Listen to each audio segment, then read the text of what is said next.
Everyone's like, oh, look, here comes Pensy Joe bringing the Pennsylvania stuff because really test LED in the headlight, but we'll take this shit quite well by all. Regular combination, she's all that Sheet at 10. Proceed to 15.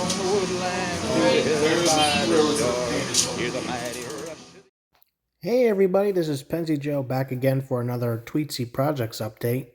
It's been a long while. It took me a lot of time to start getting all this stuff together. But yeah, where we left off last time, I was working on this boxcar shell, this I think 37-foot boxcar shell for the ET&WNC. Got painted brown, and a dark brown this time.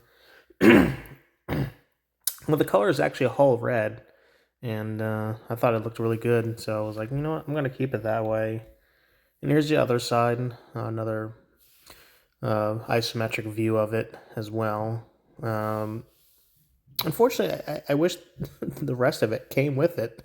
I could have finished it, but, you know, what are you going to do? Hopefully they figure out something to do with it at some point. And yeah, here we go. We got a White Pass and Yukon GE90 class. These are 3D kit prints by Ride Trains. I initially got two of these. Originally got two. It was intended to be two of these. And it turned out to be four in the end. That's a long story behind that, but in short, somebody lost it in the mail. And not the guy who sent it to me, but somebody lost it in the mail, and eventually it showed up like a couple months later. And he came with jigs so you can cut and trim down the width of the axle gears and the truck, the gearbox itself from the Kato RSC-2 that you have to get to do a conversion for this. So there's a HM5 motor with the flywheels that have to be pried off, and then they have to be trimmed down like 1/8 of an inch of the shaft on either end. Here's the shell painted in Tamiya black green. It almost looks like Pullman green. And now you might be wondering, why am I going with this color? Well, as we go on, I plan on making these ET&WNC diesels.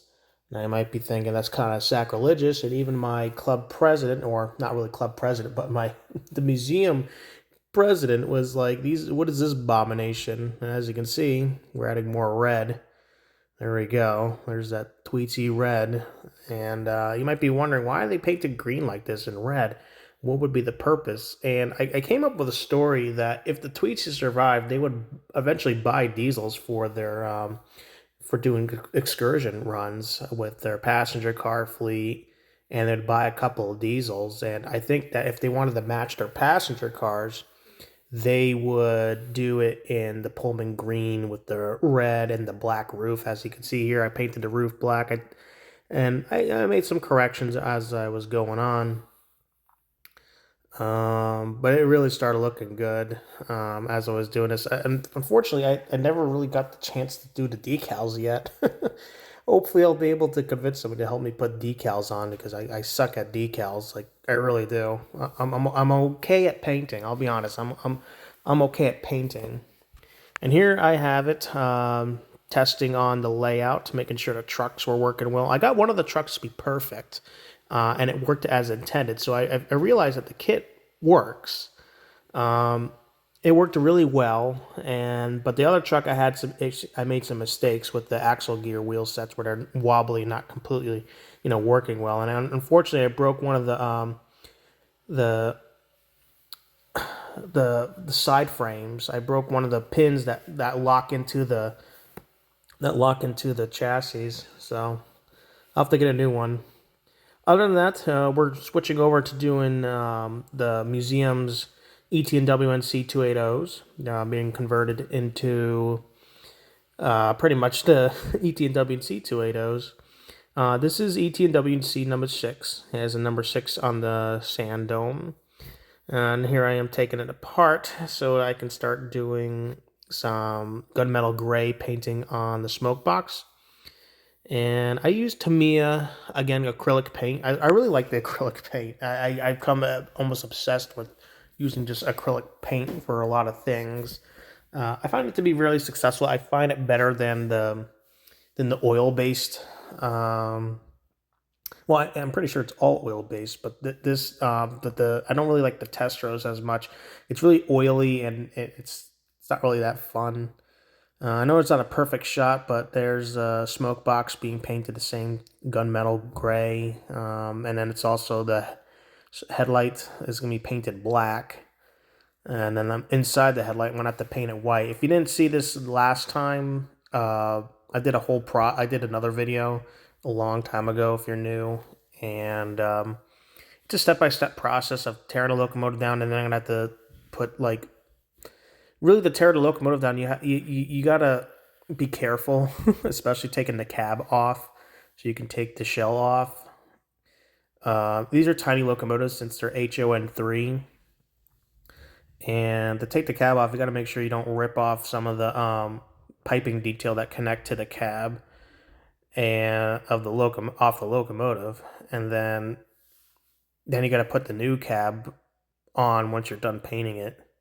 Here's a smokestack being painted gunmetal. So when it's all together, it looks really good.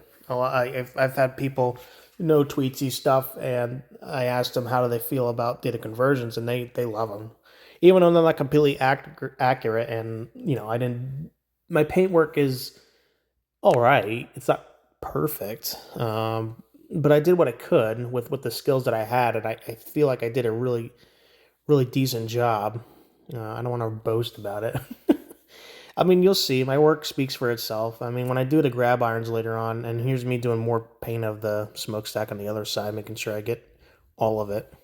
And I had to come back a couple times and make sure that the smokestack was painted right. And the conversion kits that I got from the museum for their 280s, um, they were like older. They were like 5 to 10 years older. So the quality of them were kind of not so good at times, especially the cab. When there's like a little notch in the cab where like when you put it back on, there something notches in there when you put it back on the boiler.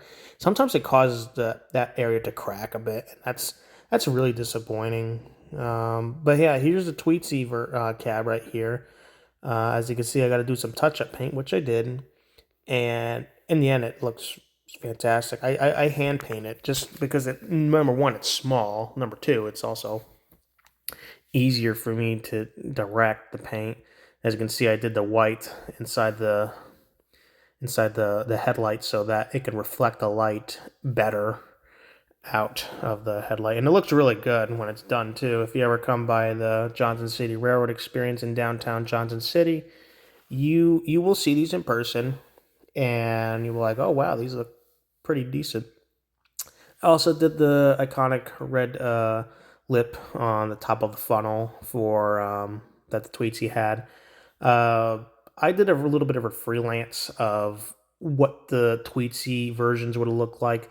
There were variations that did have the black with the red trim and sometimes the white trim, and maybe they had the red like lip on the top. So I thought, okay, well I'm gonna do that for all the Tweetsy ones, and all the Linville River ones are just gonna be black.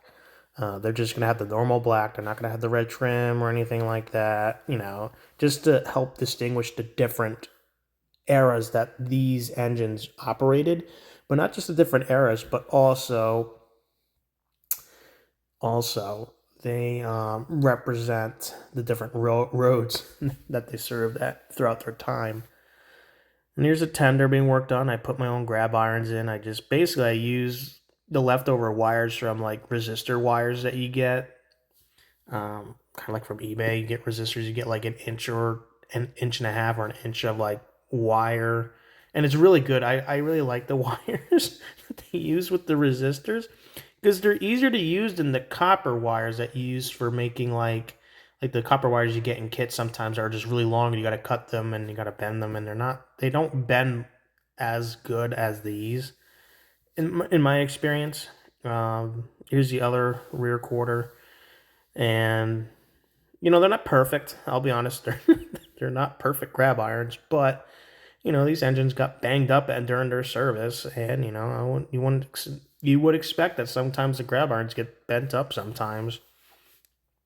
And I still have to finish the paint on this one, on this side actually. And here's the cab. There's the grab irons for the cab. They do slightly tilt forward. Yes, I did get a little bit lazy. I didn't really want to drill on the bottom of the cab to put the. So what I did is I just tucked the wire under the frame of the locomotive, and just tucked it in and try to put it as close as possible to the back face of the locomotive cab, so that it looks like it's just straight down. But it works. I mean, and then I glue it in place to make sure that it's mounted and it won't just get banged around and broken. And what I did is I drilled all the way through for the top of the grab iron, not all the way through like through the window, but like all the way through like the frame of the cab, and it kind of goes into like the window pane of the door for the rear. I mean, you can't really see it unless you really try to look for it, which is good. So I don't have to really worry about it that much. And then here's the locomotive and tender assembled. I think this is ET&WNC number 6 still. I do got a couple more. There was 4 more that I had to do before considering that I pretty much completed majority, if not all, of the ET&WNC C19s by Blackstone. I mean, just so we're clear, these are Blackstone models that these were converted on. They're not brass models or anything like that. And I also forgot I had to put the air tank on, which means I had to paint it black and then put a good amount of plastic cement on there so I really have it mounted and stuck under the cab where I need it to be. Hopefully they don't have to because when I was putting these engines back in together, as I was converting them, I also lubricated and greased the gearbox and made sure that the mounting point for the motor of the locomotive also had lube, so that it doesn't wear out over time. Here's the bottom where I put that air tank on the fireman's side. So it is unfortunate. As you notice, I used this lamp that I found. It has a bluish bulb. I know it's not perfect, but it actually helps in person. In person, it helps me really figure out where I missed the colors. It's almost like a black light in a way. Anywho, this is my next locomotive that we're gonna we're gonna go back to those GE abominations in the future. I was going back and forth on projects at the time, and I still am doing back and forth like movement on projects. This is a Linville River locomotive, so as you can see, I've disassembled the cab from the boiler. Right now this is number 4, Linville River number 4. However, the address is different because you can't have 2 number 4s. Again, I painted the headlight black, and I also painted the inside of the headlamp white so that it's got maximum reflectance. And not only that, it looks good. It really does look good with that. It almost looks like as if it was a brass model. Usually some of the brass models that are painted, they have like a white, headlamp interior. And then here's the cab being painted green on the interior. I chose to do that because a lot of locomotives, even at the time in the early 1900s, they had a green a green paint on the interior. And it's a shame because you don't really get to see the green when everything's back together. Like, you can't even tell it's there. Even in person, it's hard to tell to see if there's green inside the cab. Here's a smokestack being painted as well for this engine. We're not going to paint the red lip this time. Not to always repeat myself, but this is the Linville River engine, so we're going to go a different route with this one.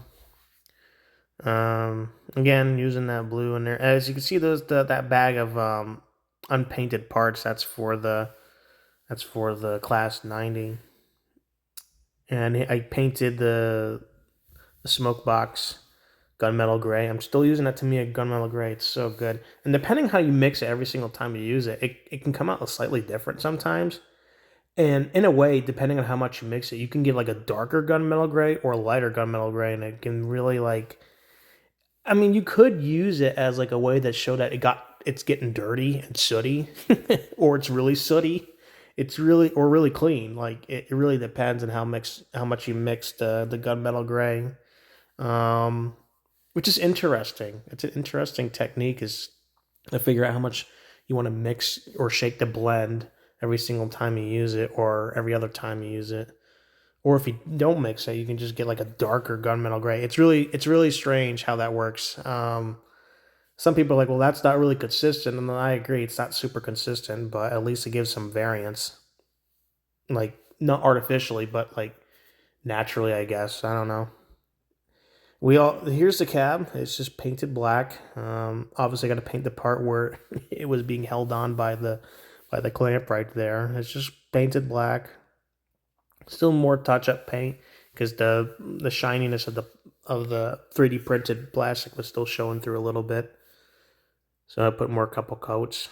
And here's the tender, doing the same thing, painting it black, making sure that it's not too doesn't show the shine of the plastic beneath. Did a couple of coats on that as well. And these tenders were all just painted just normal black. I mean, even the Tweetsy ones were black, but they had like it's gonna take some time until we finally get some locomotive lettering for these engines. Unfortunately, they just have stickers on their tenders now to tell which one's which. Here's the funnel all done on my painted paper plate that I used a long time ago for another project a long time ago. Yeah, that orange color that I used was for it was for my Tri-Rail F40PH from Walther's main train line, and it still runs. It still runs like a dream. That thing. It was a fun first project, and it helped me learn a couple things of how to use paint, what paint to use, and how much coating you should put on. And here's the Linville River locomotive put back together. As you can see, it's it looks like a generic 280. It really is interesting, you know, how much of a difference the conversion kits can do from the C19. I mean, it doesn't look like a C19 anymore. It looks like a Baldwin 280. That tender we got to get rid of. I also got to paint the grab irons on the cab as well. That tender is basically the C19's tender. So we're going to replace that and put some new grab irons on that tender, and then we'll call it a day for Linville number 4. So yeah, it's a step. It really is a step-by-step process. I don't know why I did it like this. I just wanted to see how it looked when it was done at the time, I guess. Here's the other side, showing the other side, and as you can see, there's some silver from the original paint of the locomotive still showing through. I have to repaint that, making sure it's black. Excuse me, to make sure that after the 280s served their purpose on the ET&WNC, they got sold off to the Linville River Railroad, and the Linville River just pretty much ran them into the dirt. It's unfortunate that none survived of the Baldwin 280s that the Tweetsy had, because they were unique. They were definitely a different locomotive for sure. It's a shame. Not a lot of people who know the Tweetsy or are aware of the Tweetsy know much about these 280s. And, it's the 460s that were known for the Tweetsy for most of their life. Here's the tender. As you can see, we're looking at the rear quarter panel and putting grab irons on. Going to paint them black. Going to replace that tender shell on the rear of that one right there. And once it's put back together, it's pretty much done. It's definitely simpler in terms of paint work than it saves more time. Which I can understand why Linville River did. And Linville River, they didn't really put anything on the tender. I mean, they only put LRR under the windowsills, and then in that I'm trying to think of the word, in that inset area on the side of the cab, they had the number of the locomotive, and they had the number of the locomotive on the sides of the sand dome, and that was it. That's how bare bones, in terms of paint work, that the Linville River had them until the Linville River got abandoned in I think it was 1940, somewhere around there. Yeah, because of the hurricane. Here's an ET&WNC 3D printed Laconia coach. I do not like the. I'm sorry, Western Rails did not make the greatest BRBL 6-foot passenger trucks. If you want passenger trucks, you're gonna have to either look at brass passenger trucks, or you're gonna have to find Blackstone 5-foot passenger trucks. They're not gonna be the most accurate, and I painted them black, and I also weathered the springs to be like brown or something like that. This thing does not roll well, so at some point it needs to do trucks. Well, on the bright side, I also painted the bottom of the passenger car was not painted, so I painted it black, and that was considered done. This is an interesting piece of rolling stock. This is a still HOn3. This is a trailer. This is like a piggyback trailer for the ET&WNC. They had piggybacking on the ET&WNC, which is very interesting. I have not seen anything like this for narrow gauge. I'm pretty sure it happened on the Western roads, but I have not seen photos yet. I haven't really dig into it enough. And here's the trailer. I painted the bottom black, but the trailer needs to be yellow, and I didn't have any I don't have the yellow that I need to make this look good. And then I gotta fix that rear wheel axle and then mount that on and paint it so that I can put it together. Unfortunately, this kit's going to be on hold for a while until I get the paint, and not only that, I need to, once that's done, I have to glue that trailer down, and then, well, they're going to have to find trucks and they're going to have to find trucks for it, and they're going to have to find couplers for it. All right, we're back to the Class 90s, and yeah, we got the motor mounted on, we got the shafts trimmed, and as you can see, I got I used those little hex UV joints that the kit gives you, and you pretty much just use a drill bit. I forgot what the number is, but usually when you get this kit, you get to do the conversion. They'll give you instructions of what to do. Here's, I think, number 6 or number 4 for the ET&WNC. I didn't do a whole process of how step by step. Yeah, this is number 4. Duh, look at the sand dome.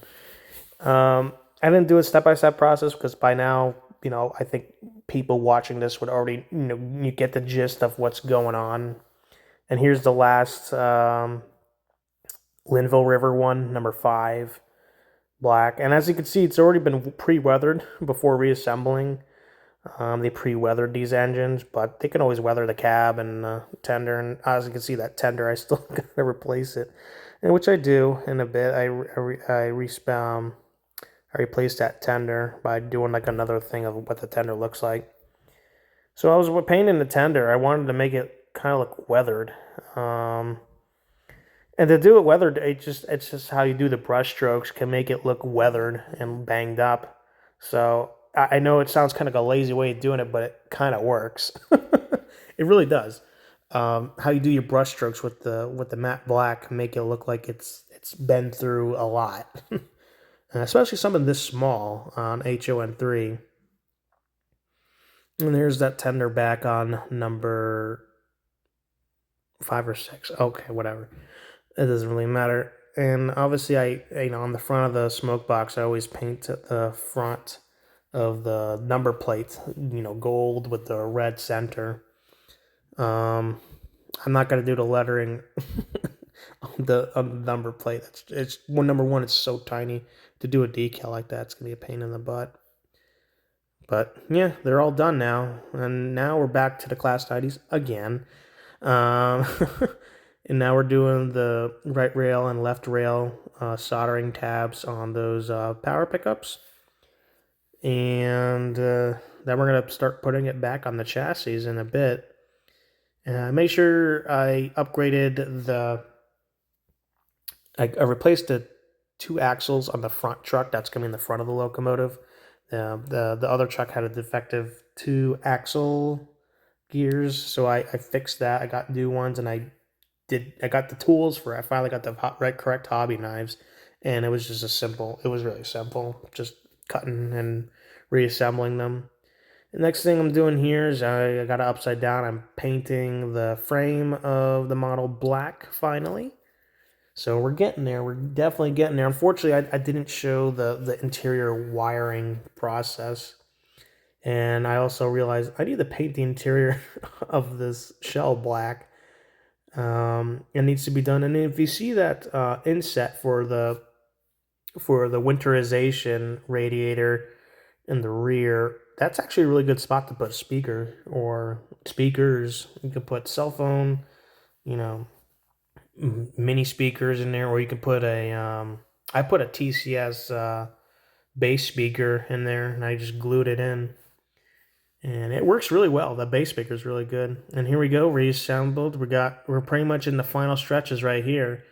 Next thing we're gonna do is start, wiring everything up. I got a TCS WOW decoder for it with Keep Alive, so it's got capacitance. This thing is a monster. It's really powerful too. It's got a motor, it's got a big motor, so this thing can really pull stuff. Here we go. There's the interior of that shell painted black. I also put window planes. The kit comes with like a clear piece of a strip of plastic, and you can cut them, and then you can place them and glue them where you need to put the window panes in for the locomotive. So it's it's really cool. I didn't show how I did it. I used the plastic cement, and I just labbed it on either side where I need to mount it, so that it just cements in place, and I just don't mess with it after that. And I also went back to the trucks, and I painted the axle hubs red, and I painted the springing brown. I used the same like hull brown because it works. So it makes it look like it's been weathered a little bit. We're just springing some rust. And I really like this. It adds some color to it. And then we're going somewhere else, because this is the time period where I'm just jumping around projects, right? This is a car carrier car. The ET&WNC converted. I don't know how many, but a lot of us don't know how many, especially in the museum and the people who do the research. They converted gondolas into, and I know it's warped. This is how the print came out. They came out. They just took the end walls off, and they put like 3 Ford Model T runabouts in there, and that's how they gave people Ford Model Ts throughout the ET&WNC system. And here's a roof. It has like a boxcar roof. Now, we don't know what color they were in real life, but we assumed initially that they're probably painted black because the gondolas were black at the time. So it's a really unique piece of rolling stock. And here I got the bottom side of it painted black as well. I also gave them a link I also replaced those trucks. 3D printed trucks, guys, are not the way to go, unfortunately. I'm sorry. It is what it is. Maybe at some point they'll be able to have a material of plastic where it's self-lubricating. I don't know if that's possible, but that would be cool in the future to see that kind of stuff for trucks. And here it is back together. I got some Blackstone freight trucks that can go under there, and it looks like a stock car almost, but you can put 3 Ford Model T runabouts on there. You could probably put some sedans on there as well, and it would fit under that. They would definitely fit in the under the roof. It's almost like it's the first auto rack. There's barely any photos of these in real life, and it was pretty much through research to try and reconstruct what they actually look like. Here's my Class 90 all back together. As you can see, there's wires playing around in the window. But yeah, I got the headlight in, and I got the rear headlight in, and this thing looks so much fun. It's so much fun to operate this thing on the layout. It does a really good job operating. I consider it a success, honestly. I mean, the rest is just track work could be better on the layout on the museum. There is just pulling some. I was doing a test load that took a train around to see how the couplers, because it does have a lot of overhang going around some of the tight corners, but it still doesn't derail or cause the train to derail as it goes around the corners. So I'm really happy about that. And then I used the regular KD, I don't know, the 705 couplers that they have, or I forgot what number it is. Don't even think it's 705. Just look up the HOn3 couplers and you'll figure out. And I started doing another one. As you can see, there's other ones that are with the inside of the shell painted black. This is going to be on hold for now before I start doing more, because I got to find another RSC-2 from Kato. I got to find another one of those. And then I got to do the whole process again. And there we go. There's the one I completed.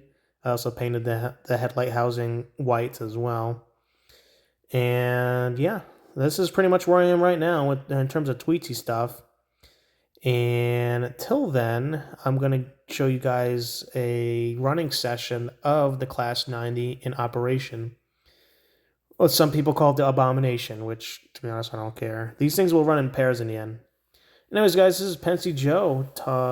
Thank you for watching this video, and I hope you guys enjoyed some of the stuff that I do at the museum, and also for myself, because the Class 90s are for me, not for the museum. And I'll see you guys down the line in a future video. Bye now.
by the shore. Hear the mighty rush of the engine, hear the lonesome hobo squall, riding through the jungle on the Wabash Cannonball.